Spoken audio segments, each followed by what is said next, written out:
It's a dog eat dog world out here. A lot of people will not want to see you successful.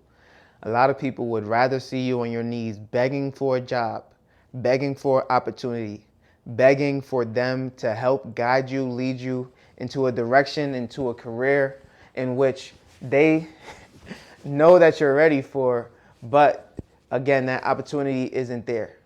They're looking for maximum value with no reward. That's what they're looking to do.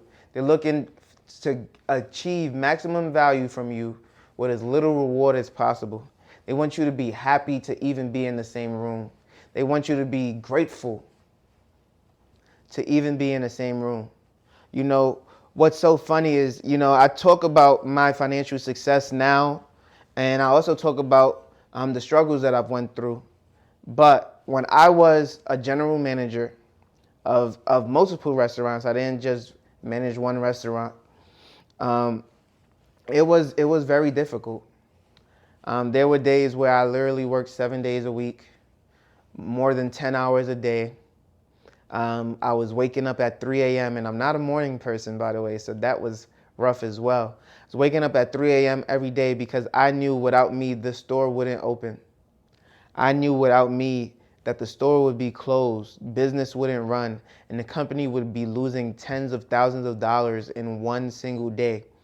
Literally, the entire business depended on whether I woke up today and would open those doors. That is the type of pressure that was on me every day for months at a time. It was also the reason why I had to quit being a general manager several times within a year, because a lot of the times they're not trying to hire help. They're not trying to hire people in order to give a GM like me an actual day off. So when I'm working consistently, working constantly, and I really don't have any time off whatsoever, it is very difficult to then turn back around and say, you know what, I'm going to keep at the grind, I'm going to keep working, I'm going to keep doing things. No, I need 2 weeks off before I get into the next general manager job and slave away for another 8 to 10 months. You see?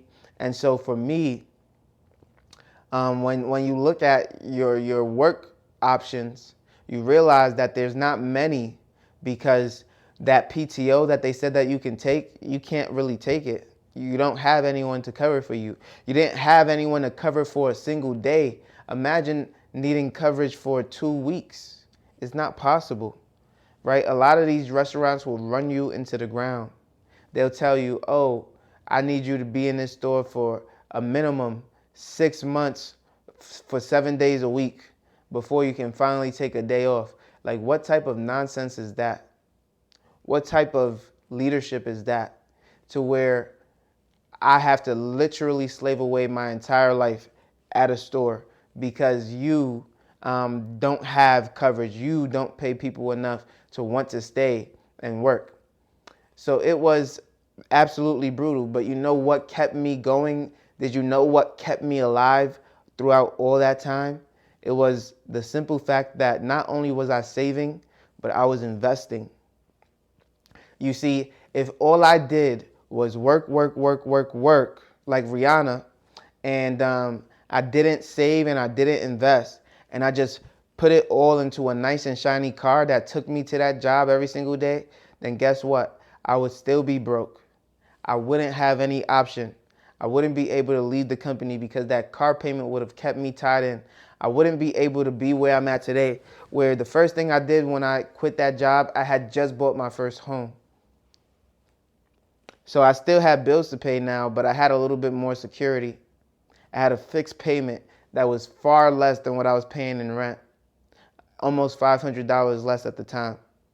And so when I transitioned into this bigger home with a low interest rate, and I left that rental that I was renting, that took a little bit of burden off of me. When I went into the Army and I rented out the home, that took even more burden off of me. When it came to the weekends, I actually got to rest. When it came to the weekdays, yes, I would still wake up early. Yes, I would still do these things, but everything was calculated. There was a time off that I actually received. And when I left the Army, when I left the military, and I went back into the restaurant industry, I worked for a mom and pop shop. Did I still work 6 days a week? Yes. But it wasn't 7 this time. And they were even trying to cut my hours back because the owner of the store was also still managing.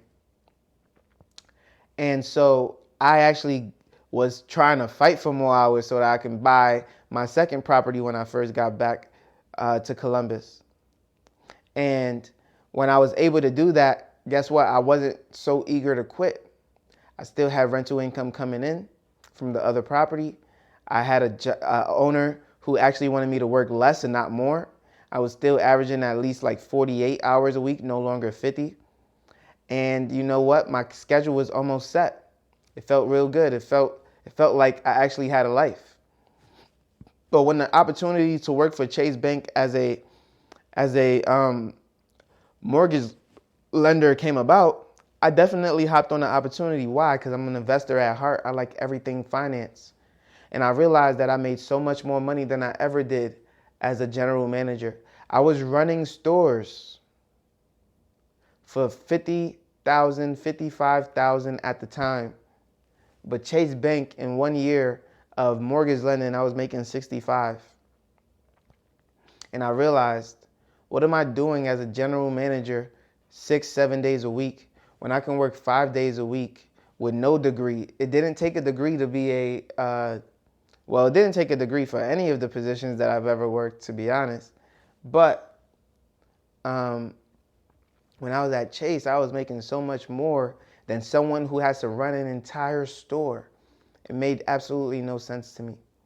And so when Chase finally did their layoffs, I understood that the market was tight. I understood that things were not moving in the direction that I wanted it to go.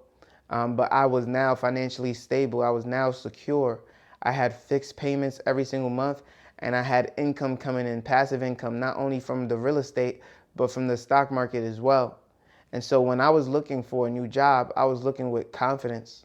I was looking in a way that I never looked before. I was looking like I wouldn't accept just anything. In fact, I didn't accept just anything. So when companies would offer me $100,000 to move to a different state or move to a different area, I would refuse. I said, no, there's too much opportunity here for me now.